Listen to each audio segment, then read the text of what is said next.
Okay, I've got more action from Magnus Carlsen from the World Rapid Championship. This time, the victim on the black side is S.Movsesian, rated 2696. He has been over 2700 on several occasions. Probably best known for being called a chess tourist by Garry Kasparov, sort of around the millennium or so. But I think Sergey has proved that he's more than that, rated over 2700, and I think he's been Olympic champion with the Armenian team. And he was once my teammate in the Icelandic League when we won it. Always nice to remember good wins. But here, Magnus with white and d4. Okay, he went e4 in one of his games, but more or less going with d4. And once again, we have Queen's Gambit here. After bishop b4, we have, I think, it's called the Ragozin with bishop b4. And again, Magnus shows this, propensity to take on f6. He did the same in one of his earlier events. And we'll see exactly that. Bishop e2. The structure was different, but it did take on f6. It was against Georgiev, I believe. Okay, also a d4 opening, but slightly different setup for black on the queen side. But still the same. Put the bishop outside the pawn chain, exchange it off, and remain with the other bishop. I hope that's a good one. D takes c4, bishop takes c4. Oh, no, it didn't take yet. It castled first, and now it took. And of course, black is not threatening to play b5 because of the pin on the rook here. So no worries about b5. So S.Movsesian retreated here with the bishop back to d6. Magnus played 94, queen e7.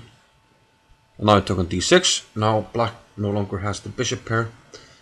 White has sort of a slight edge in development, but not much. Black gets to play d5. We have more or less a exchange slav with some pieces chopped off, but white with a slightly better bishop.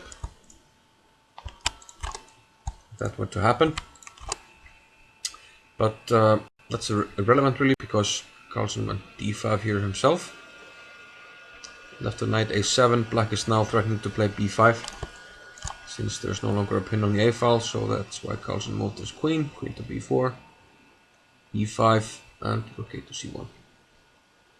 So now finally black finishes development with bishop f5, but he's left his knight rather misplaced here on a7, so he needs to take care of that. White went knight d2.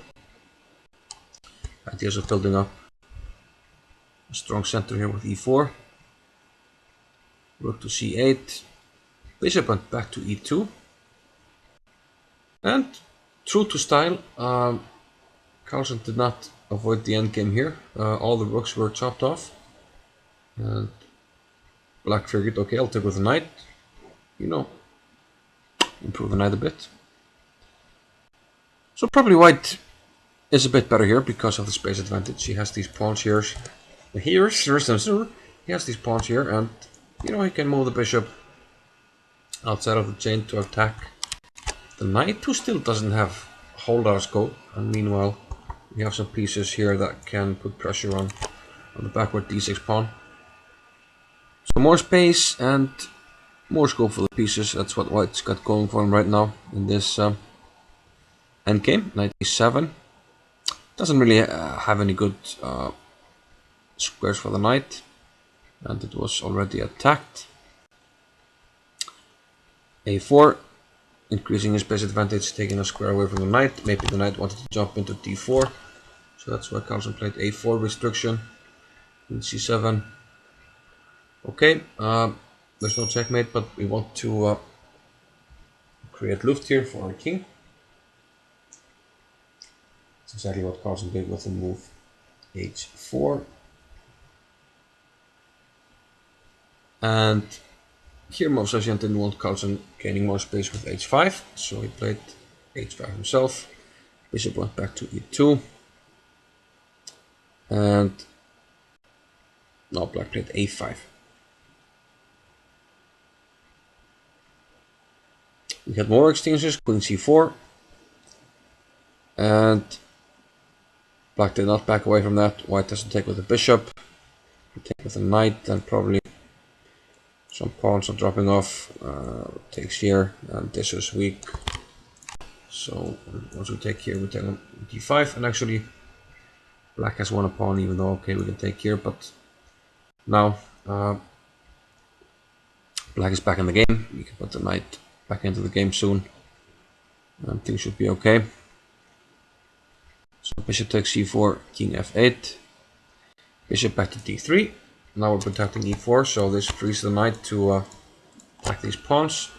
So black doesn't really have a choice here. He has to make his knight bad yet again, and we see this team, yeah, through most of the game. This knight sort of hasn't found an active role in the game. So white keeps on hammering home the space advantage and increasing it. f3. Okay, protects e4. Also gives some squares for the king to enter the game. King e7. g4.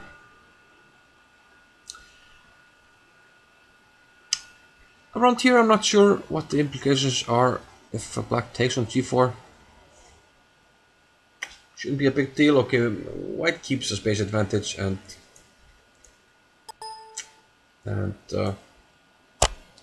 you know, some dynamic possibilities here.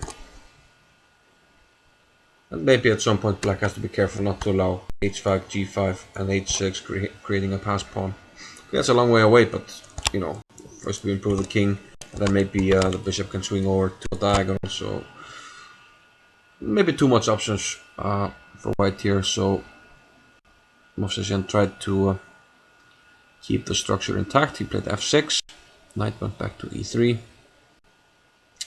and now some maneuvering here, bishop e8, we're attacking a4, so Carlsen simply prevented that from happening. Pawn to b3, knight e7, king g3, and this is to protect the h4 pawn, and signals that he wants to play g5 at some point, you know, preventing an attack on the h4 pawn. Black went king c7, and it's, you know, white has a big space advantage, but he still has to find a way to break through. Carlsen went bishop a6, king d8. Black can't really do much other than wait for white to sort of reveal his hand. g5. Still nothing has really changed, but soon it will after g takes f6. Now pawn to f4. And now we see that this pawn, after Carlsen took on f6, this pawn is becoming a little bit weak. So maybe even if we go back to when he could have taken on g4, okay, white would have gotten some dynamic possibilities, but also don't have this weakness that you now have on h5.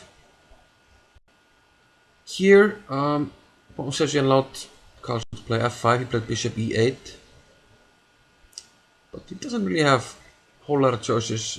If he doesn't want to allow f5, he has to play either f5 himself, which doesn't seem like a good choice, or he takes f4.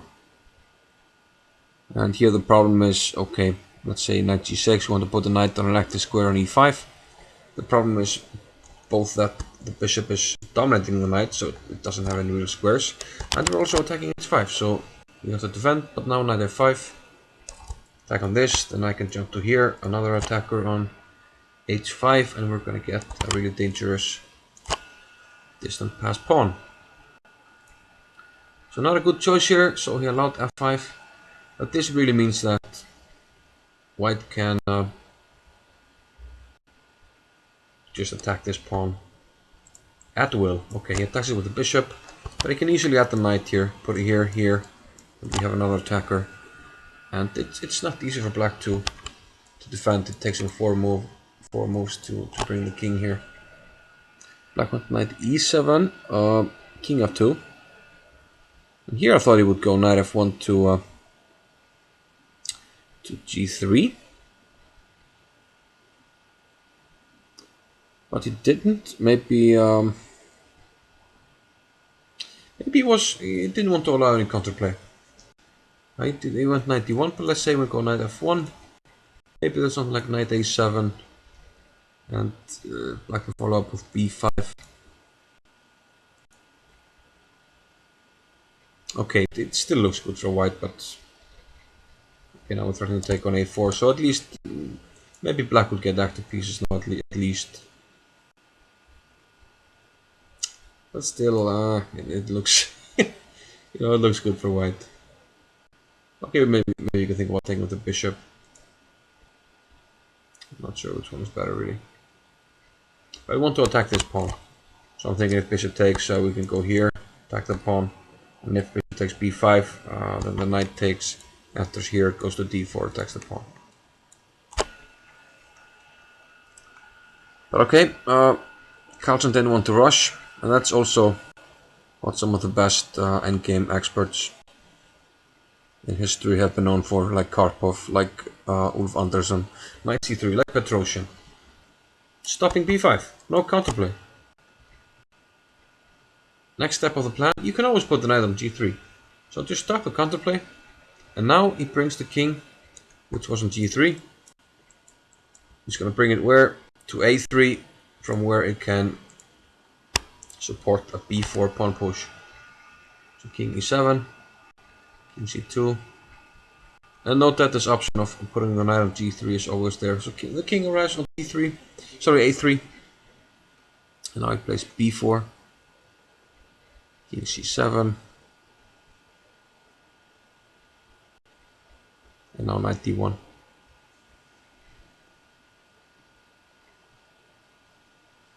And now b5 doesn't seem as dangerous as it was before. If b5 now, maybe you can just take on a5. And yeah, the theme remains that throughout the game, this piece is just horribly placed, no scope, no good squares, and it's not going to change. Now finally he maneuvers the knight to the g3 square, and now everything's perfect. He's going to take on h5. That's what he did. Black didn't want to exchange, but okay, bishop g6. His pawn is ready. The only thing black has going is a small blockade here on h6. But beware, knight h5. Attack on this coming up. Bishop f7. Knight h6. But now once the bishop moves, now we have an attack on f6. So we tried knight g4 protecting f6. But now Carlsen simply took on d7. And this just all flows so beautifully. It looks so easy, but that's what the greats do. They make it look easy. King b5. Attacking a pawn. He defends it. King b6. What do we have here? Your German lesson of the day. Zugzwang. Zugzwang City. Black can't move a single thing. If the king moves, b6 pawn is dropping. The knight moves, the f6 pawn is dropping. And what's more, we're also protecting e4. And again, this pawn is unstoppable. So, another nice endgame victory for Magnus. And this was round 9. And he leads after day 2 with 8 points out of 10. Chased by Levin Aronian on 7.5 out of 10, and they meet in the 11th round, and that will be an interesting matchup. So once again, thanks for watching, and as always, I appreciate any comments and or questions. So I'll see you later. Bye bye.